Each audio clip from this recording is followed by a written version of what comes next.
We have to adopt a core doctrine, a new core doctrine of 6 principles, and they include the readoption of preventive and preemptive warfare against perceived threats.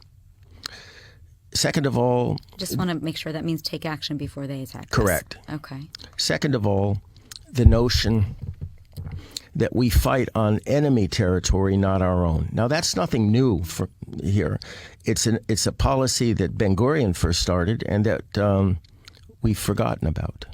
I mean, you can ask the people up north and the people down south about that. Thirdly, we have to drop the notion of proportionality. This is a very complex moral concept, but it's one that we have to understand is critical to our success in battle. Thirdly, or fourthly rather, we have to stop managing the enemy. We have to stop mowing the grass. We have to stop attempting to reach ceasefires. We have to pursue a policy of annihilation towards the enemy. They have to be utterly and decisively eliminated, down to the last. When they're terrorist organizations. Correct. Fifthly, and this is a difficult one also, we have to explicitly acknowledge our right to use nuclear weapons should we deem it appropriate and necessary. And lastly, and this also is controversial, we have to accept the doctrine of annexation, or the principle of annexation, that if you come to fight us, we're not only going to annihilate you by whatever means, but we're also going to take your land. This is something that most people understand in war. You know, you lose your land or parts of it. And this is something, for example, in Gaza and in southern Lebanon, that I firmly believe we should act upon.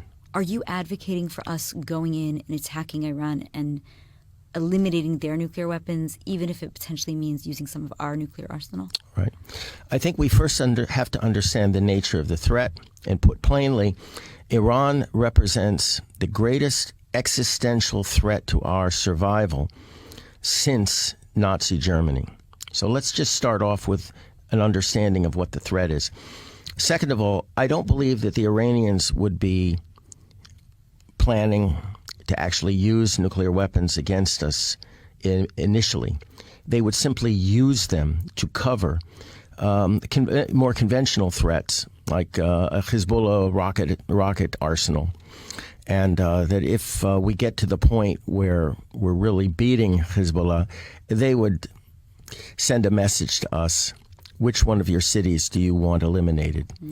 If you don't want that, pull back. People have asked me, well, are you in favor of an all-out preventive nuclear strike on Iran, with all that would mean in terms of civilian deaths?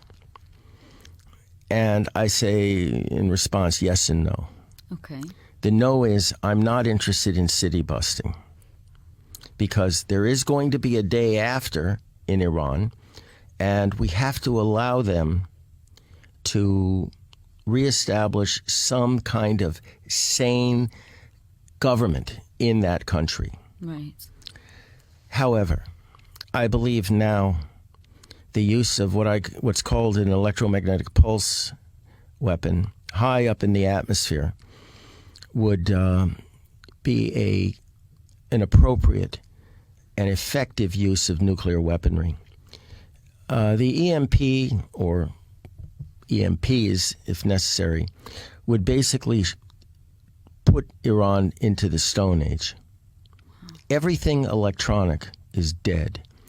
And that means their nuclear weapons program is also dead. You need electricity to spin centrifuges. Yes. Right? But you also need electricity. If there's no live. electricity, the centrifuges are dead. I mean, they're not running. And many of them will be destroyed should Iran basically be back into the Stone Age, you have to think about the day after. Well, the day after is the Azeris will probably seek unity, or I hate to use this term, Anschluss, with Azerbaijan, which would be fine for us.